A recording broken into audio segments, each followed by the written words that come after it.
So, good afternoon, ladies and gentlemen, or good morning or good evening, depending on where you are. I'm Helen Derbyshire, Executive Director of Access Info Europe, speaking to you today, this afternoon in Madrid, on a kind of sunny afternoon. It's a great pleasure to welcome you all to this session of the 2021 OGP Academy, co-hosted by the Open Government Partnership and the Korean Development Institute's School of Public and Policy Management. We'll start with a couple of housekeeping announcements, also while everyone, I see actually people are still coming in. Did I not wait long enough for the start? Okay, well, people are still coming in. I'm just saying welcome to everybody to this 2021 Open Government Partnership Academy. On housekeeping, assuming we've got most people in the room now, we have the luxury of simultaneous interpretation to Spanish, French, and Korean, along with English, of course. So you can, I think we all know this by now. We've all got pretty used to Zoom in the last year and a half, but still, it's the little globe icon that you need to click on so that you get the information in the language in which you want to listen. Put questions in the chat if you're having problems with the interpretation. Because we have such a large number of languages going on here, I would really urge everyone to speak, I'm trying to do it, to speak slowly and clearly. We have time to share between us, so we don't need to rush. And it's important that those listening in different languages are able to hear what we're saying and capture the richness of the debate, which I am sure that we're going to have this afternoon. Just before I introduce our speakers, I've been asked to say a couple of words of welcome as I'm wearing a couple of hats this afternoon. I'm wearing my hat, obviously, as Executive Director of Access Info Europe, but I'm also here as one of the civil society members of the Open Government Partnership Steering Committee, a role which I've been in for 5 years now. I'm just into the last part of my second and last mandate. It's been fantastic to represent civil society in this. And it's a real pleasure that we're doing this afternoon with the Korean Development Institute, given that Korea is the current co-chair of the Open Government Partnership. And in a couple of weeks' time, we'll be hosting a virtual, unfortunately, OGP Summit, something to look out for the last week of the year. Well, last working week for some of us, from the week of Monday, the 13th of December. I actually have another hat, which is that I'm also chair of the Open Government chair of the UNCAC coalition, the UN, too many hats, I don't know which one, I don't know what to call them. The UN Convention Against Corruption Civil Society Coalition, so the global network of civil society organizations working to implement the UNCAC convention and to combat corruption. And I mention that because it's particularly relevant to what we're going to be discussing this afternoon, this topic of political integrity. What do we mean by political integrity? What we really mean is, and this is a definition I've stolen from Transparency International, give credit where it's due, we mean that power is exercised consistently for the common good, rather than sustaining private interests or the wealth of powerful individuals. We talk about the exercise of power, but obviously what governments exercise power over is taxpayers' money. So this is about the exercise of power, but also very much integrity in the use of public resources, in the spending of money collected from taxpayers. It's something that's very important to democracy, because having probity in the spending of money, in the exercise of power, is really what a system that protects the rule of law and human rights relies upon. And that's why it's particularly exciting that under the Global Data Barometer, of which Access Info is one of the hubs collecting data. We're actually collecting data for 27 countries around Europe, 21 countries, OGP countries in the European Union, and also European region, and also some other countries ranging from, including New Zealand, Australia, Israel, Canada, Australia. I probably missed a couple, but it's a broad swathe of countries. This Global Data Barometer is a very exciting initiative and a very important one, because whilst we've had some measure of levels of open data beforehand, we've never had such a profound, as you will hear this afternoon, we've never had such a profound analysis of how that data is used in practice to advance societal goals. And our speakers will be telling you more about that, so I won't go into it too much. But for Access Info Europe, as an organization which is working to promote government transparency, promote the right of access to information, having a measure of whether we can get access to information about public procurement or lobbying or assets declarations and so forth is incredibly useful for us and many other right to information organizations around the world to be able to do our work. So it's exciting that we're getting to the end of the data collection process. We're still just nearing the end of the data collection process. We don't have, we'll talk about some initial trends perhaps today, but I would just say that we don't yet have the full results. There will be a very important number of months at the beginning of next year when these results get released. And once again, the difference between this and other data collection exercises in the past is that we're very much going to be using those results, taking them out, meeting with governments, talking to intergovernmental organizations, to civil society organizations, debating what we've got and what we need, having a real process by which we use the information that's been collected during the course of 2021 to have a more evidence-based debate about what still needs to be done.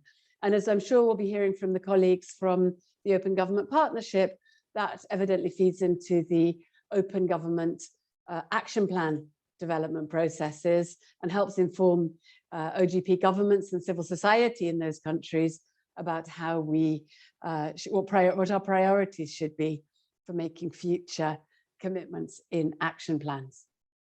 So it's clearly a very important initiative and a very important moment that you're joining to learn about this initiative as we near the end of the data verification phase. So I'm delighted to introduce our four speakers this afternoon. We have Silvana Fomega, who is the Research and Policy Director of ILDA, the Latin American Open Data Initiative, as well as is the project director leading up the Global Data Barometer project. And Silvana, it's been quite a challenge, I know, because it's the first time we've done anything so in depth. So I know you've been working very hard, and we're very excited to hear from you in a moment about everything that's going on. Then we have, I think it's in this order, Joe Foti, Chief Research Officer from the Open Government Partnership, and Sandra Perna, Senior Regional Coordinator for Europe in the Open Government Partnership. I'll introduce you both in a moment before you speak. And Jorge Valladares, who's Research and Policy Expert on Political Integrity at the Transparency International Secretariat. I guess, in terms of location, Jorge, you're in Berlin, right? Silvana, are you in Montevideo? Early in the morning there. Argentina. In Argentina, you're in Buenos Aires. I'm never quite sure, because I always, ILDA in my mind is, but you're in Buenos Aires. Good choice, if I may say so.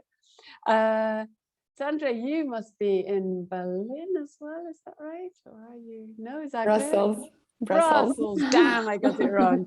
I got to get my geography on all of this better, right? Brussels.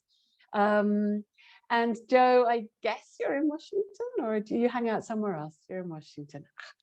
almost got these locations right, just to show what a sort of great global community we are. And I can see we are now up to 76 participants, and I know we have people from all around the world. And for those who joined after the initial announcements, just to remind you, the important things on any Zoom call, the little globe has interpretation, French, Spanish, and Korean, a luxury of languages this afternoon. And do use the chat function, which colleagues are going to be monitoring. Put your questions in the chat, and let's try and make this interactive with questions for I'll be looking out for questions for our panelists as well. So, Silvana, it's great to be able to introduce you to get us started and tell us a bit more about the Global Data Barometer and everything that's been done. I'll hand over to you. Thank you very much. Thank you, Helen. First of all, before starting with the presentation, I'm going to give a bit of a background or overview of the project. So Jorge, Joe, and Sandra can later explain what they're going to do or what they think they're going to do with this data that we are collecting these days.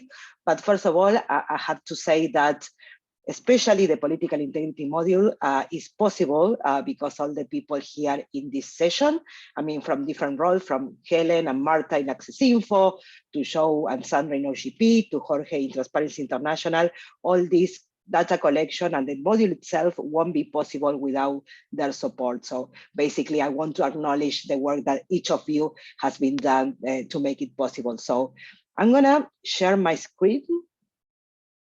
And I have to say that I'm doing my best to speak slowly, but I have a problem. I mean, as an Argentinian, I usually speak pretty fast, but I'm doing my best to slow down.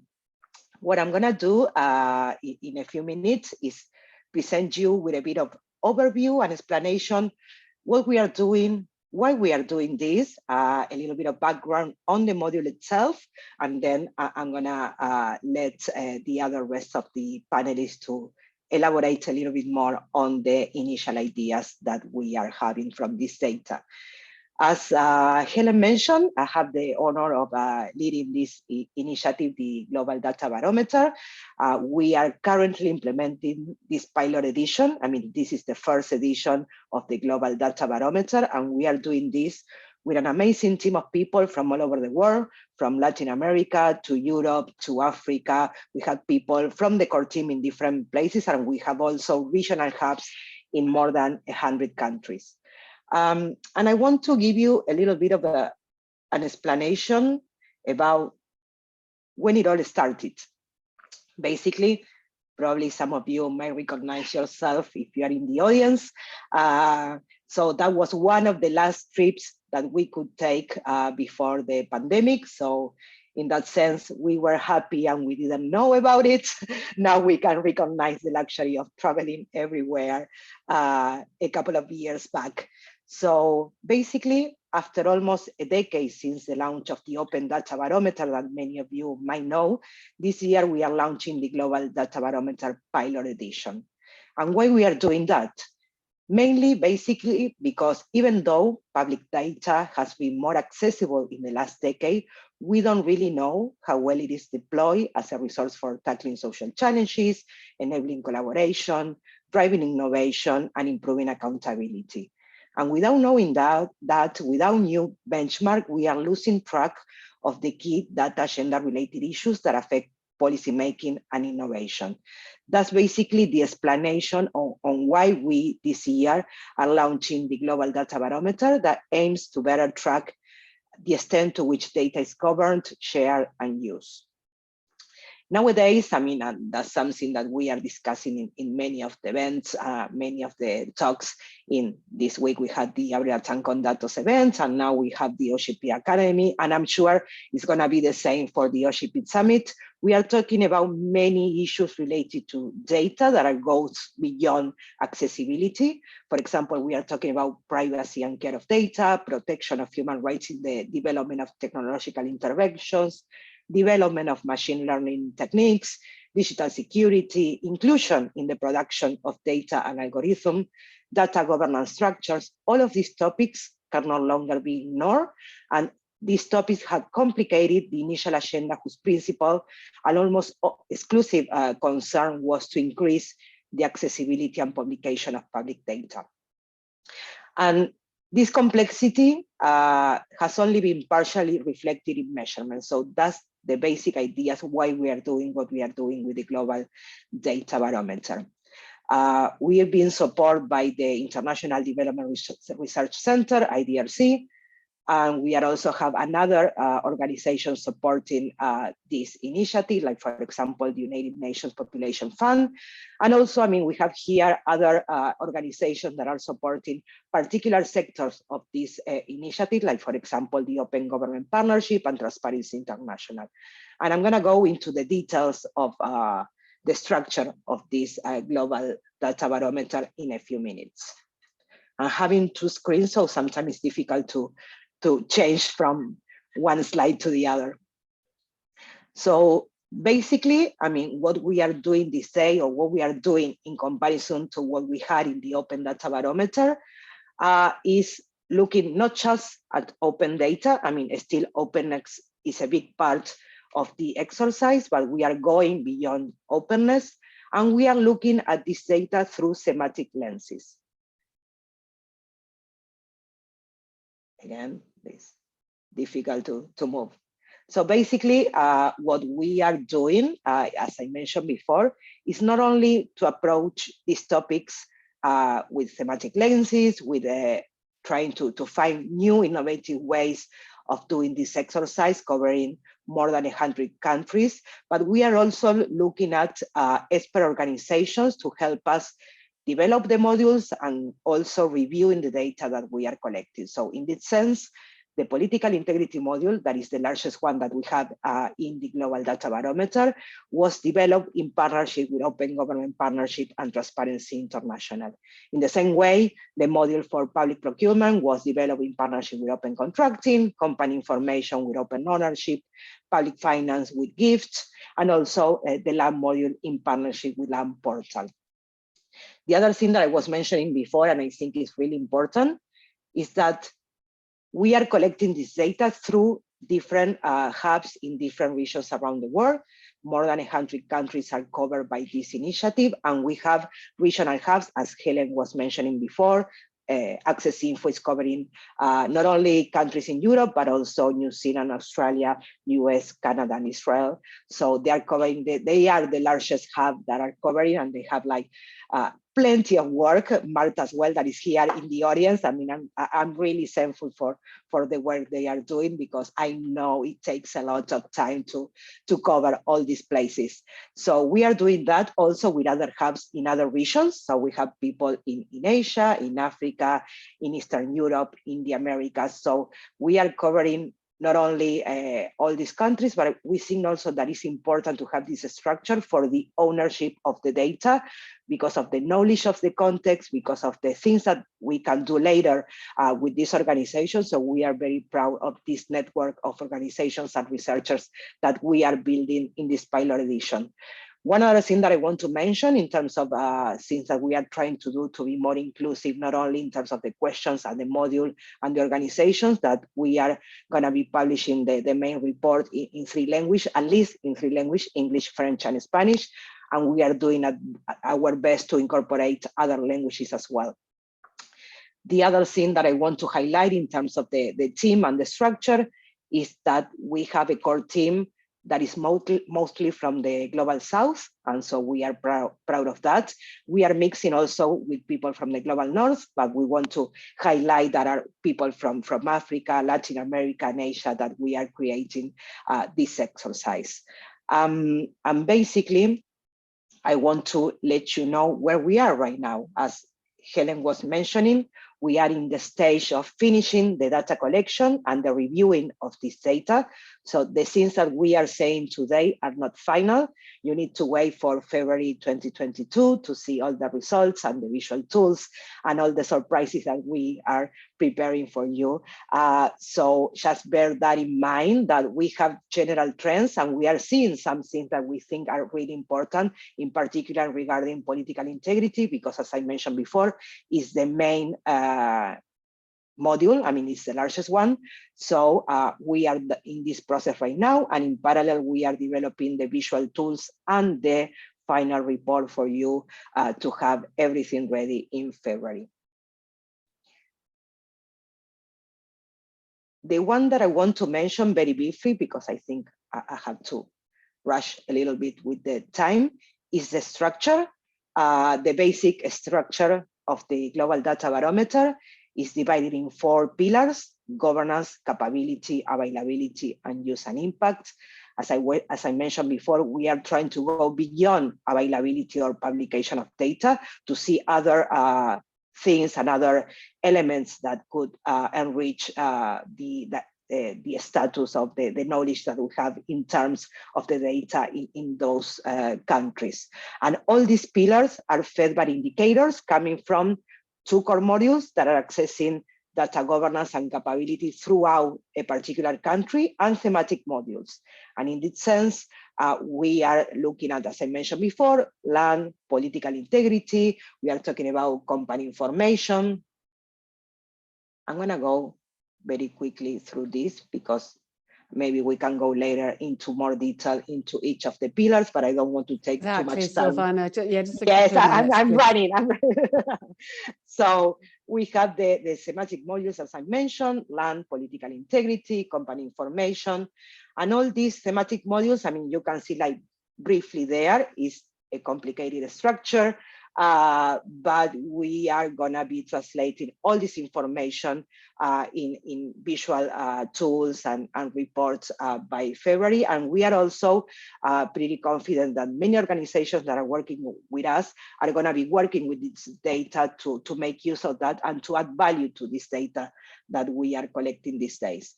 In particular, today we are talking about the political integrity module, as I mentioned, in partnership with OGP and TI. And these are some of the topics that this module is covering. We have here political finance data, asset declaration, lobbying data, public consultation, RTR performance, capabilities, and accountability uses of political integrity data. Also, if we are thinking about in a broader sense political integrity beyond this module, there's also other modules that are covering part of this thematic. So public procurement, company information, land module, they are covering in each particular way some of the aspects of the political integrity landscape.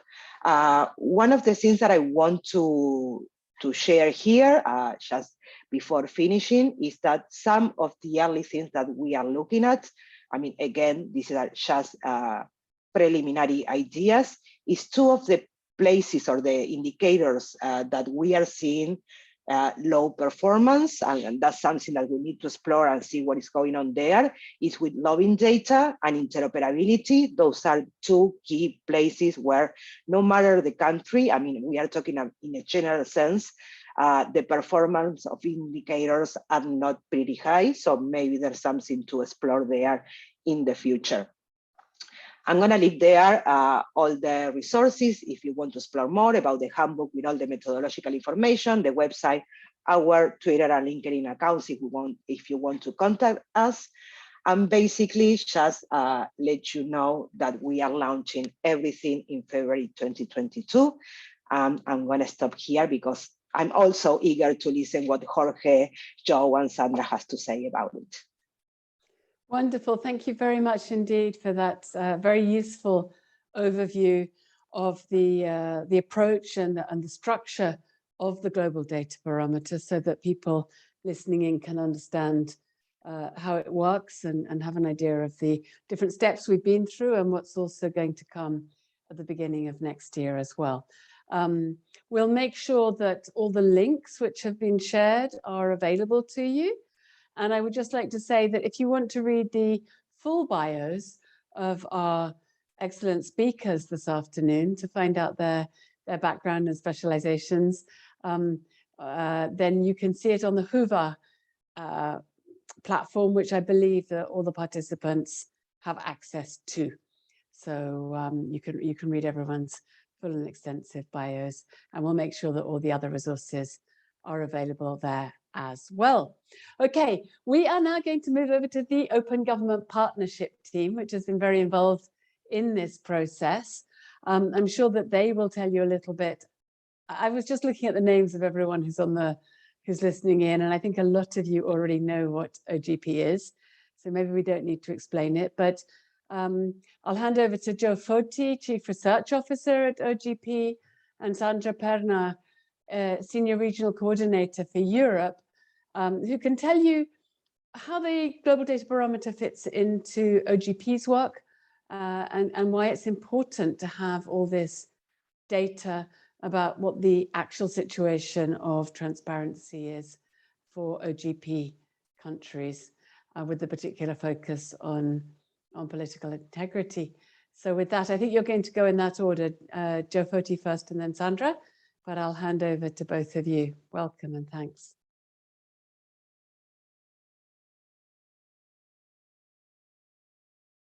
Great, thank you. Thank you so much, Helen, and thank you, Silvana, for all the hard work that you're doing, and to all the regional hubs who are also doing this work.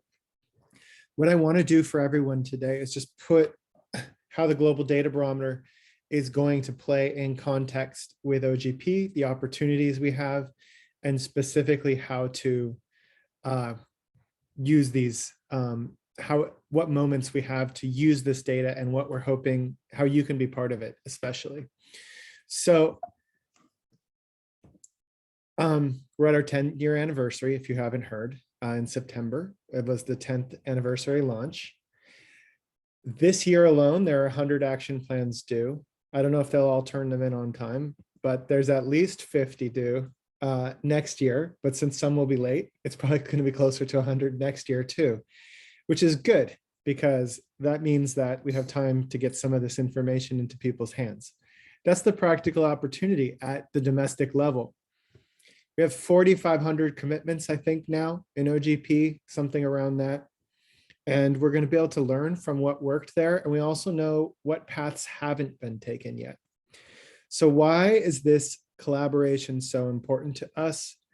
Well, 2 years ago, I think it was 2 years ago, in Canada, we launched the first OGP Global Report.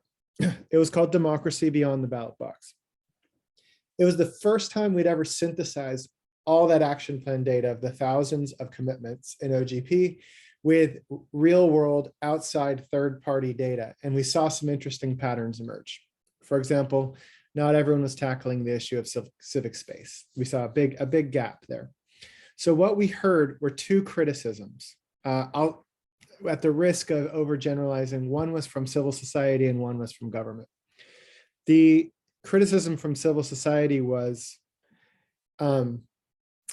why are you only focusing on democracy beyond the ballot box? What goes into the ballot box? What goes into elections? What goes into decisions is just as important to those formal democratic institutions. It can't just be about public participation. We also heard that we had too much focus on laws, and that was because of some of the existing databases that we had. For example, an asset disclosure is just a legal database, and it hasn't been updated since 2015. Or the Right to Information database by Center for Law and Democracy is great, but it is a legal database. So we wanted to look more into practice. So to do this, we wanted to build on two things that OGP has a little bit more of a record on, which is open data and anti-corruption, and where we need to go, which is a big focus on democratic integrity.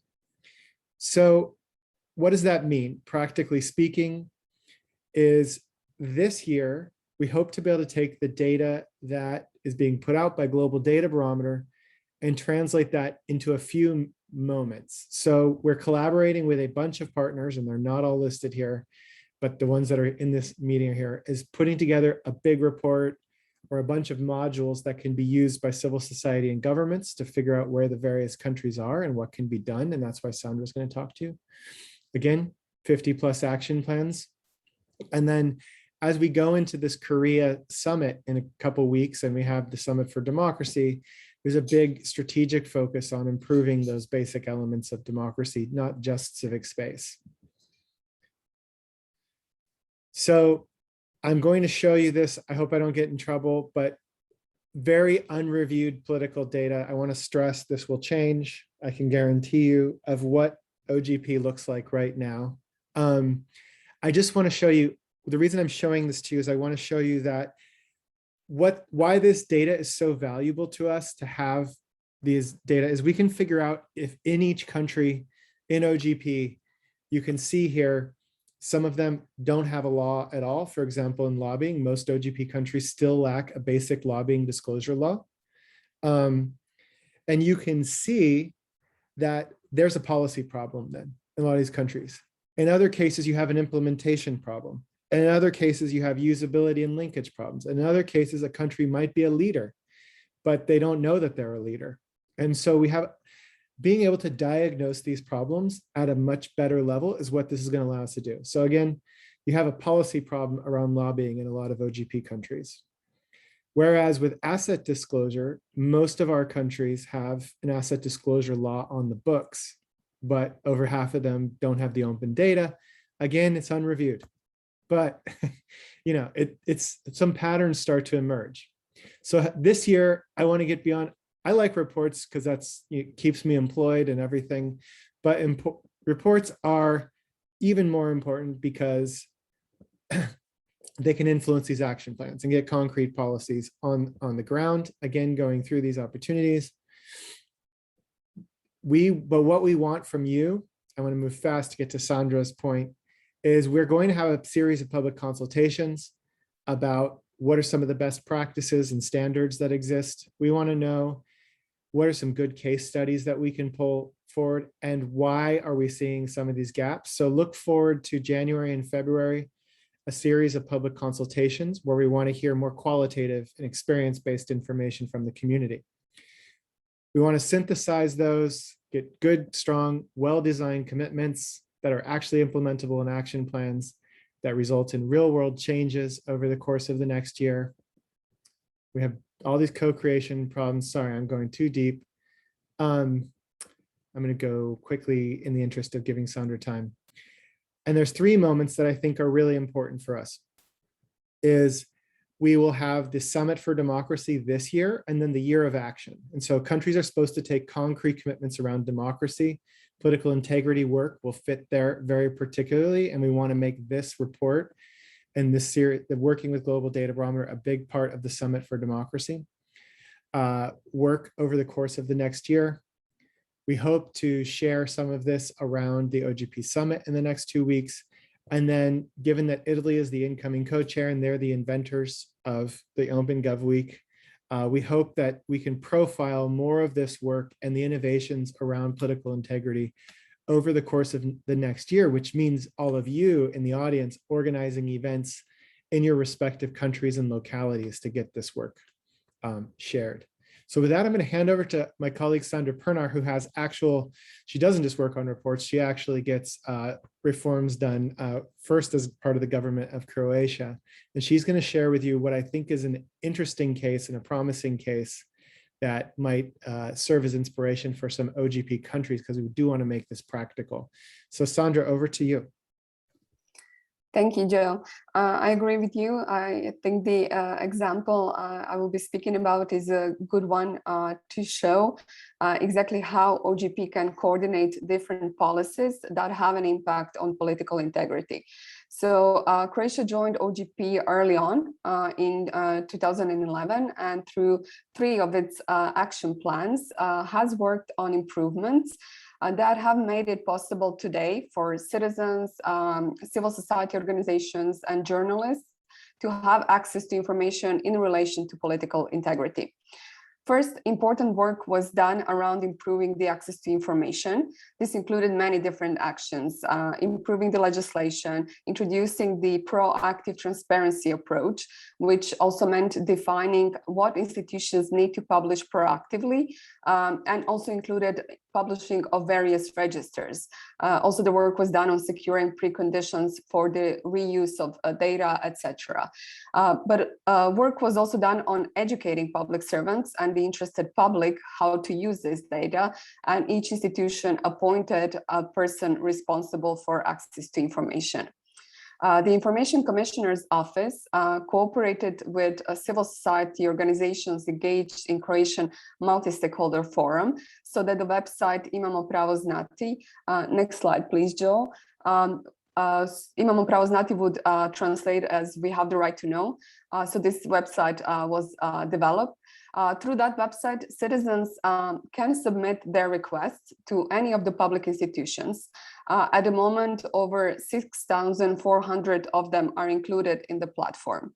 And when they receive their answer, this is published on the website too. So anybody else looking for that information can find it there. Secondly, important work was done on improving the transparency of election and referendum campaigns.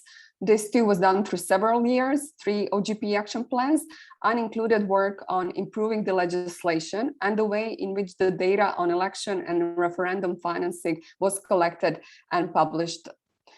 When the work started, data wasn't published at all. Now what the State Election Commission is publishing on its website, it's still not perfect, since information is, as you can see on this slide, still in PDFs, one for each electoral district for the candidate, party, or coalition you want to look into. But the fact that this information is available made it possible for 2 of the civil society organizations engaged in OGP in Croatia, which are members of the Croatian OGP multi-stakeholder forum, to work with that data. And what they've developed is a searchable database of contributions and expenses reported by candidates and parties for each election, and complement this information with their own analysis of key observed trends and issues. For instance, this slide shows candidates for the mayor of Zagreb in 2020. So you can see what were the overall sums they received and what was the average amount of donations for each candidate. The databases allow search and comparison of donors, campaign expenses, media discounts, and social media campaign expenses. For instance, on this slide, you can see all of the donors for one of the candidates and how much he spent on promotion via radio. But also it's possible, for instance, to specifically search through all of the expenses by one candidate, to whom it was paid and for what service. Additional next step was Mosaic Veza, or Mosaic of Connections, which is a tool that allows investigative journalists, activists, and interested public to investigate links between politically exposed persons. This includes links with legal entities and other persons, and based on the data taken from registers and databases of public institutions. So that's why it was very important to get these registers and this data published. Over 400,000 persons are included at the moment, and over 300,000 legal entities. This tool allows search, filtering, and visualization of requested data. It shows different connections. Green is family, red is property, blue political, purple professional. So all of this became possible really due to the fact that data was made publicly available through efforts around access to information, transparency of election and referendum financing, different registers, etc. And it keeps getting improved and broadened. For instance, in June this year, when we organized an event to discuss beneficial ownership reform in the countries of the Western Balkans. During the discussion, one of the Croatian civil society organization representatives mentioned that they are having trouble accessing data from the beneficial ownership register, and that information would be relevant to add to the mosaic of connections. So the representative of the office responsible for the register immediately took upon him to help them get this information. So to conclude, this is just one small example that shows what can be done when we have access to data and how that data can be used to put more scrutiny on politicians. As well, this is also a good example to show how OGP multi-stakeholder forums are a good platform to bring to such initiatives, as we have government and civil society working together, discussing issues, exchanging information, and finding new ways of publishing and using public data. Thank you. Thank you very much indeed, Sandra. That was really interesting. It is very useful to see a real life example of a country where the OGP process has been used to advance this kind of transparency. I think it also shows the difficulty. Just looking at those slides, I was feeling, once again, sympathy for my colleague Marta, who's been, and all the researchers in the 27 countries that she's been coordinating, and Silvana for the rest of the up to 100 countries around the world. Because actually evaluating in a way that will eventually be comparative, the quality, the amount of information that's public, and whether people are using it, is something that's really not easy to do. And I know a huge amount of effort has been put into that, which is why this is such an important project. But thank you both, Joe, for your perspectives from the Open Government Partnership and that case study. I think it helps bring it to life. And noted that the results are preliminary, but it's already got us our appetites ready for having the full data, because I'm sure that for many of us, actually knowing where we stand with these things like assets declarations, lobbying registers, who's doing what, as you say, even the countries that are doing well sometimes don't realize it. So I think that that is very important. Now, ladies and gentlemen, we are running a few minutes late, but I hope that you will tolerate if we go just a few minutes over. Don't let that stop you putting your questions in the chat and asking questions, because it's really important. This is a great opportunity to ask questions of our experts and to learn more about this very important initiative. But for now, without further ado, I'm going to pass to our last speaker of the afternoon. So jumping over to Berlin now, I'll get it right this time. Jorge Valladares, you're the research and policy expert on political integrity at Transparency International. And Transparency International has been very much engaged in defining these political integrity indicators. So I would really looking forward to hearing your perspective on this. Thank you, Jorge. Thank you very much, and good morning and good afternoon to everyone here in this conversation. I promise to be very much to the point, and also I like to bridge what's been said already and try to put it into perspective. I've myself, I mean, not only I work now in Transparency International, so I'm very much concerned about how to make governments to disclose more information that can help us detect risks of breaches of political integrity in every country in the world.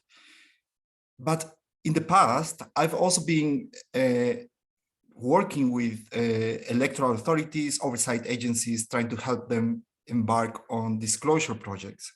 So now I'm on the other side of the desk, trying to use information, evidence to persuade and help nudge governments to make data available for the common good. But in the past, I've been on the other side. So I think the wealth of data we have now and that we will have in February 2022 is going to help us both, not only civil society activists like myself, who tell the government or tell governments, like make data open by default, make it timely, comprehensive, accessible and usable, comparable and interoperable, but also understand that on the other side of things, there is indeed, when it comes to political integrity, very little incentives. So to start with, political integrity is basically self-regulation, right? It's politicians making rules for themselves, like they're going to constrain their the opacity under which they may or not operate. So that's the first thing we need to understand. It's not procurement when you you shift the burden on others, no? But still, when you may have an interest.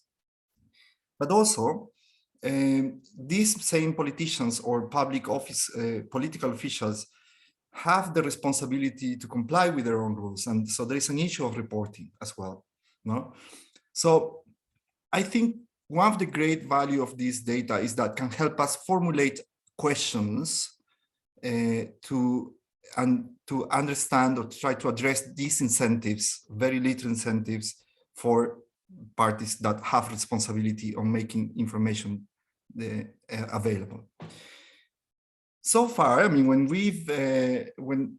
for those of us who are interested in understanding what drives open data, I mean, and when you read studies, research that's been done, they usually refer to technology, organization, of course, legislation and policy, the environment under which these oversight agencies with responsibility to disclose data operate. But then, of course, there are also many of these things have a practical implication, and I like very much what Sandra was presenting, because as I said, I've also myself been in the situation in which I've tried to support these oversight agencies to disclose information. And just let me tell you a story that can help put into perspective what I'm going to show next, which is, for instance, I used to work in Myanmar, helping the Union Election Commission to organize the first multi-party democratic election in 2015. And of course, political finance was one of those issues. I mean, that was the first election. Unfortunately, Myanmar is going through the military rule nowadays, but back five years ago, there was a lot of hope and there was an interesting opening. No? But then this was an election made with military rules and rules that had been set by the military. And of course, there were also provisions on political finance. There were very complicated forms that politicians and candidates need to fill out. Otherwise, they would get a very high fine. So when we went to observe the process of filling out these forms and try to come up with ideas, we realized that many of the candidates would just come to the election commission office and just copy paste. Look at the form of fellow candidates and just copy exactly what they were putting and just make many of these copies with basically information that had been made up. Why? Because, of course, there was no verification process in place. The forms were very complicated. Only a few of these candidates had some sort of professional support. So with this in mind, we want to use the Global Data Barometer data to understand what aspects of the policy or the laws, the legislation, may have an effect on compliance, not only on the side of those responsible to report their financial information, like in political finance, asset disclosure, etc., but also on the agencies, that have to make this effort. So we've been looking, one of the potential uses, and now I'm speaking to all of you who may have interest in using this data for developing national action plans, but also trying to improve the performance of your agencies, is basically trying to look for what specific aspects of the governance of open data may have a very valuable effect, And let me just show you very fast, because this, again, I should stress that the data that we have access now is very preliminary, it's still under review, so we should not take this at face value. But let me look at this, for instance, for potential aspects, whether the simplicity in the rules make a difference, whether the fact that we have an empowered agency with the mandate to disclose and collect this information has an effect, whether verification processes also have an effect on the availability of data, and also publicized identities. And now I'm going to very fast, also because I only have 24 seconds left. But just let me have a quick look of this. So the first thing is, okay, the simpler the rules, the more open the data. I won't explain into detail, but we are basically trying to look into whether the existence of a law, but then the simplicity of this law, of these rules, make a difference. And we may see very clearly that, yes, indeed, this may have an impact. We still need to understand better how this varies from region, the experience with democracy, how many times they've done it, but then that might be a question worth asking. Second, whether the powers of the agency have an effect. Clearly, yes, undisputably, yes. But then, again, we need to see whether this power comes with money, resources, technological solutions, etc., etc. Next, I've done this exercise for both the political finance and interest and asset disclosure. And these are just preliminary results. I'm using a pivot table from Excel. There's nothing fancy about this. It's just like some information to start asking ourselves questions. Then this is the most difficult. I still don't understand what may be the effect of verification processes in place. But then I think that perhaps the question that we need to ask ourselves is whether the verification duties nudge the agency to implement compliance or to uphold compliance. And then, of course, the issue of identities, I mean, which is what Sandra was showing, and it's also very important for us. We need to connect to identify risks of breaches of political integrity, potential corruption. And here, this may have an effect, no? The level of detail the identities are shown. When you have overall financial information being published, the level of transparency and open data is very high, but then when you have to identify specific identities, this may decrease. But again, this is just preliminary. We are not looking at many of the other intermediate variables that may be playing also a role in this. But I just wanted to propose to you these 4 questions that we may be asking when we start looking at the data. And I hope you understand that the data is only very much raw at this point, and we haven't done like a thorough review before doing it. But I just wanted to show you some examples of the kind of uses you could do. Thank you. Thank you very much indeed, Jorge. That was very interesting and has really got us thinking, I think, about how we can analyze this data. And you've prompted a question from Sabina Romero from Austin in the USA, because you used the word nudge a couple of times. Obviously, just the reference possibly to the book Nudge by Richard Thaler. And more the sort of psychology of how you make shifts in behavior. And she's actually asked, perhaps this is a question that to go to Jorge or to anyone who's listening, frankly, because it's not an easy question. Any recommendations on how to address securing emotional buy-in and a sense of safety? I guess by safety, Sabina, you mean politicians feeling comfortable and safe with good governance and participation. Well, I think that's one of the challenges we face in all our transparency work, and of course the Open Government Partnership as well. I don't know if any of our panelists want to respond to that idea of how we go from the data and the evidence to actual change. Is it about evidence? Is it more about an emotional reaction to things? Any thoughts there? I mean, maybe. Oh, go ahead. Sorry. Go ahead, Jorge. No. Thank you very much for taking it. Yeah, thank you. Thanks, Joe. Please go ahead. Not that no one will tell you that I'm an expert in this area, but I would say this is that I think the goal for OGP and where this data is going to be helpful is to get people to say, am I normal? In other words, like, if you're not, and everyone else is doing much better than you, that's where learning from other countries can be really helpful. Taking the Croatia example and what can be learned from there, or finding other users and other countries that are doing it, takes the domestic, it just changes that equation just a little bit. And so that's what our hope is, or countries that don't know that they're actually leaders in some respects, bringing them out to where they can actually, something that was politically difficult can now become an asset rather than a liability for them, is going to be essential.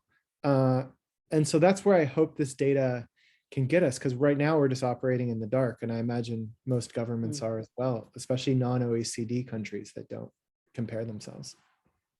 Yes, absolutely. I was actually going to mention that the OECD has been collecting data on transparency, and UNESCO, which is charged with SDG indicator in the Sustainable Development Goals, indicator 16.10.2 on access to information, has been trying to collect data on access to information laws, and theoretically on their implementation as well.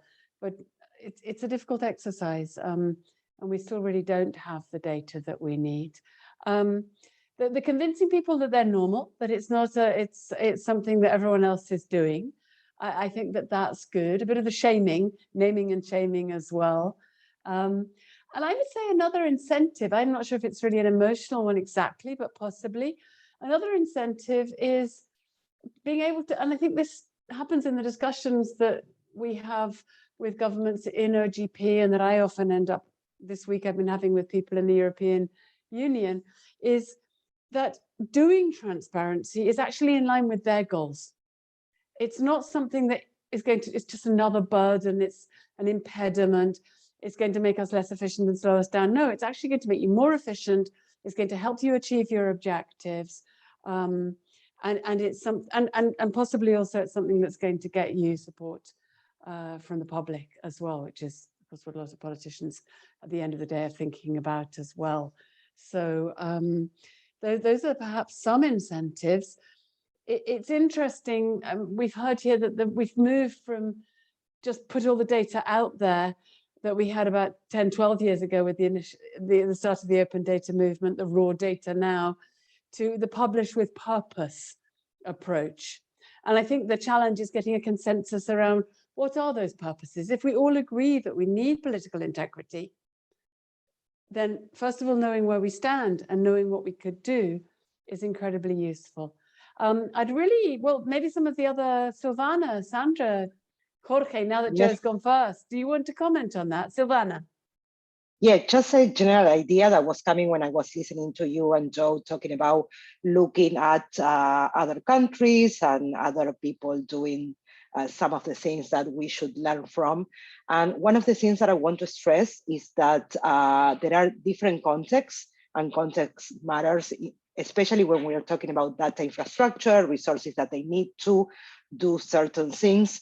So the idea, at least for the report, is to stress some of the measures or some of the examples that we need to look at, depending on the context. It's not the same thing that certain countries that have a lot of resources and history in terms of doing things with data than some other countries. So we want to also be fair. I mean, it's not about just a ranking where you are in the position 1, 2, or 100. I mean, it's thinking about the things that you can do and improve with the resources that you have, and looking at other countries that probably are doing better in some topics and that you can learn from, even though, I mean, you are not in the best of the situations, there are things that you can do. So I was thinking about that when we were discussing. I mean, it's not about this particular topic, it could be any other topic as well, but it's important to take into account the context that is surrounding a particular country or government. Yes, that's a very important point, Silvana, and people are at different stages. And maybe that goes, I see we've also got as well as the chat, we've also got the Q&A going. One question has already been answered there about with a link to Open Government Week, this great Italian invention, which now happens all around the world. A bit like pasta or pizza, I guess. And that's been answered. And there's another question about what is normal? What does it mean to be normal? I think, Silvana, in a way, you kind of answered that by saying, well, maybe there isn't just one standard fits all, but we get an idea of the range in which we're operating, at least. Jorge, you were kind of nodding or thinking there. Do you want to comment on any of these points that have been raised? And then Sandra, if you have anything to say on it. Jorge, please. Well, just I really appreciate the question. It's made me think because I believe we, at the same time as we assess progress, I think we should make an effort to highlight, spotlight those examples in which there are interesting experiences that of not only making data available, but also setting in place some level of progress. No, so I would say that in doing this, perhaps one of the things that, I mean, from our side, the civil society side, is to also highlight not only the gap, but also where these governments are coming from. No, so how much progress is being made so far, not only the distance to the end point, but also what's being done. I'm thinking mostly in new democracies or those countries that are going through challenges with data infrastructure, reporting, the skills, and the institutional capacities themselves. No? Yes, thank you very much for that, Jorge. And that's raises a really important point that I wanted to make, which is that the Global Data Barometer, this isn't a one-off. Very much the intention is that we keep this going over time. Thank you to our funders. Stay with us, please. We need you. We appreciate your support. But it's absolutely vital that we are able to track this data over time. We've seen in the 10 years of the Open Government Partnership how helpful that is. Access Info has already been mentioned with the Centre for Law and Democracy. We run a rating of just on the laws of access to information, but we can see how they're improving and changing over time. And that's very important. So we really very much hope that this Global Data Barometer initiative will continue quite a way into the future. Okay, Sandra, do you have reflections on this?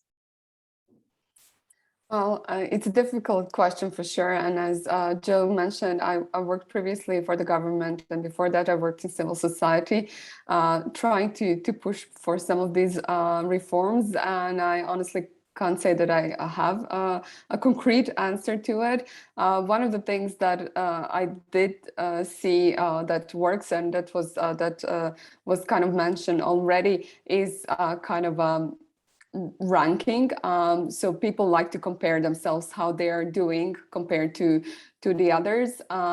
So that sometimes get them going if they see that some of their peers are doing something and it's working well for them. So that's also a question of sort of seeing some kind of a benefit. It can be a trust of the citizens, or some kind of improvement that comes with it, that also works. So in my opinion, my personal opinion would be that I think that the model we are doing in OGP is the one that works well, because we do monitor country progress individually. So each country is sort of like in yoga, you have your own way forward, like your own path of improvements, but also you get to see what others are doing. So you get a sneak peek and some of the other reforms that can actually motivate you to do a bit more, and to actually add some new reforms, new initiatives. So yeah, that I know it's not a clear and concrete answer, but yeah, that would be my opinion. Thank you, Sandra. I absolutely love the yoga analogy. Absolutely. We're not competing for the gold medal in the Olympics, but we're all trying to improve steadily and gradually over time. That depending on our starting points, which will be different for different countries. And also, I would say, although we're very much civil society represented here today, working very closely with government officials. And you, Sandra, were on the government side before, but I do think that's important to emphasize that this has to be collaborative, and very much is. And as we roll out the Global Data Barometer results, we will be doing that very much hand in hand with government officials, with people in the 78 countries and the 68 local governments in the Open Government Partnership, but also in many of the other countries, the 100 countries that we're monitoring. We're going to have to finish here, I'm afraid, but I think, Joe, you're going to say a couple of words of wrap up, I've been told, because it's at the end of the week, right? So I'll hand it over to you in 1 second. But just to say, this is just to kick off the debate. It's one of our first real sort of public events on the Global Data Barometer, and we're starting to promote it. But as you've heard now very clearly, February 2022 is the moment when it's going to get really exciting, because then we'll have all this data and we'll start rolling it out. But it's not just going to be February. We will keep it going throughout the year, using events such as the Open Government Week and other moments during the year to promote the findings, to engage in conversations, very broad conversations with different stakeholders, in order to make sure that this data is useful in helping us understand where we stand now and how we advance step by step, like we try to do in yoga.